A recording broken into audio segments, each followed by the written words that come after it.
Right then, I'm now here for my Vergil Ortiz Jr. versus Erickson Lubin full card predictions and breakdown. Starting off with Robin Safar versus Derek Miller Jr. I think that Robin Safar is going to win this fight. I'm gonna say Safar gets a late stoppage win. I think Safar's got good power. Definitely, I think Safar's power is pretty underrated. Um, yeah, he really does favour the overhand a lot, and it comes well behind, behind the jab. Um, I don't think Robin Safar's got tons of variety, but he's a dangerous puncher. He's got good timing, and I think he picks his moments pretty well, pretty smartly. I think it's going to be too much for Derek Miller Jr. I think Robin Zafar is smart. I think he had a good approach to the Kovalev fight. He didn't keep us at range because he knew, he would have been in trouble with the Kovalev jab. So Zafar was able to do well on the inside and pick his shots. But, Zafar is known to have a decent active jab and set up his shots well behind that. And, with the timing. I think Safar's going to get a stoppage win here. That's my prediction. Okay, then next up we go to Joshua Edwards versus Zeno Voris or Vuris. Don't know. I think that Joshua Edwards will win this fight. I'm gonna say second round knockout. On paper, this is Joshua Edwards' toughest fight so far. Zeno Voris is 5 wins, 5 knockouts with only 1 loss. So yeah, look, Vuris, whatever his surname is, however you say, he's known to have power. But let's be real here.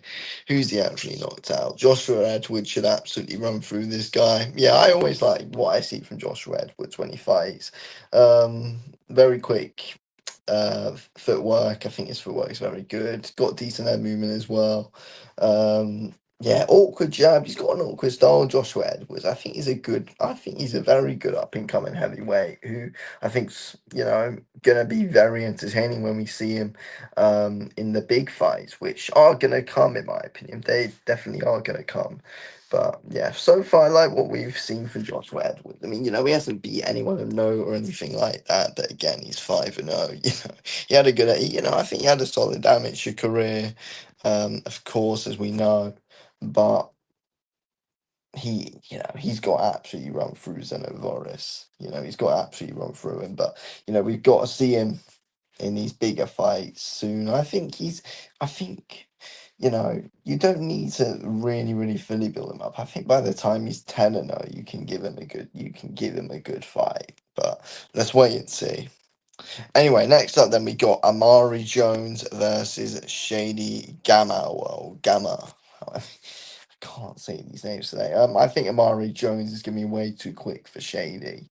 I think Amari Jones he's got ridiculously quick hands. He doesn't let his opponent reset, never lets you reset. He's always working angles around you, always throwing punches. Real nice, good, high volume puncher. He's just ridiculously quick, just with his footwork, with his hand speed, with his head movement. He's very quick, difficult to pin down, Amari Jones. I think Shady Gamma, he can manage the range well. I think he's got a decent lead hand.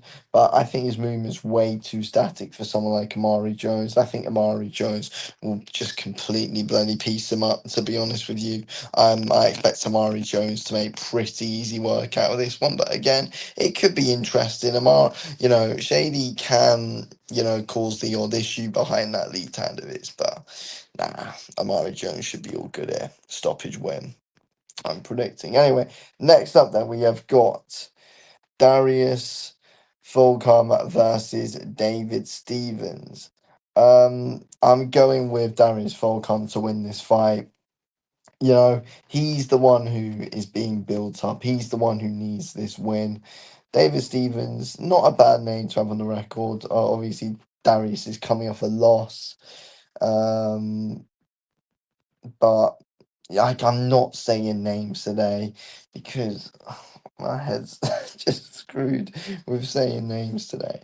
But obviously, both losing to the same guy, Mr. Uzbek Power. Um, one of the, obviously there's many Uzbek power lads, of course, but I think Darius has got to win this fight without a shadow of a doubt. He's got to come in. He's got to win this fight. He's the one who Golden Boy are building up at the end of the day. He's the one who Golden Boy are bringing up. And Golden Boy have spoke very, very, very highly of Darius Fulgham. So he's got to win. He's got to win this fight. It's not going to be an easy task, but I expect him to win. I think Fulgham will win a decision here.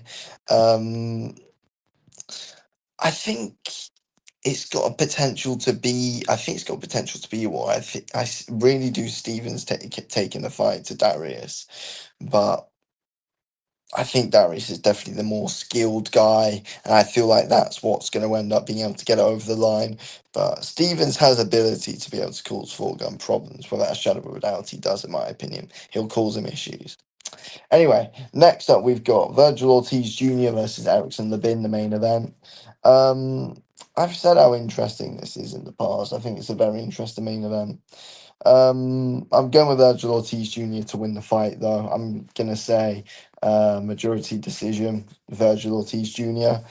Erickson Lubin's got a great chance of winning, in my opinion. Erickson Lubin can definitely win this fight. Very awkward behind that southpaw jab. Um, I think he's good on the front foot, good on the back foot. I think he picks his shots very smartly, Erickson Lubin. And I think just got a real star which is going to cause Vergil Ortiz really hard time. Lubin's got a real troubling jab which Ortiz is going to be forced to be walking onto quite a lot. I think Lubin's going to start very well, but I think it's one which Vergil Ortiz is going to gradually come on, get his game going, and he's eventually going to be able to, I think, hurt Lubin with some big body shots, and I feel like that can be a real key in what wins Vergil Ortiz Jr. the fight. But the jab's going to be important for Lubin. And when Vergil Ortiz is coming forward, I feel like that 1-2 lead hook is going to be a real, that just that simple combination. I think is going to do Erickson Lubin some real good. You know, I think he's very good at throwing that, and he's very good at being able to get his jab through the high guard. And that's what he's been able to do against many people. Ramos, for example, someone who can be similar to Virgil Ortiz in ways with the way that he does come forward with that Mexican style. And Lubin was very successful with his jab in that fight. And I see it being the same here. But I think Virgil Ortiz Jr. is just could be a bit too relentless for Erickson Lubin on the ropes as we go on. I think from round 8 onwards, that's when Vergil Ortiz is going to fully assert his dominance in there and really prove to be the winner. But yeah, it's going the distance. Lubin is good. It's going to be very tough. But yeah, I think Vergil Ortiz will win.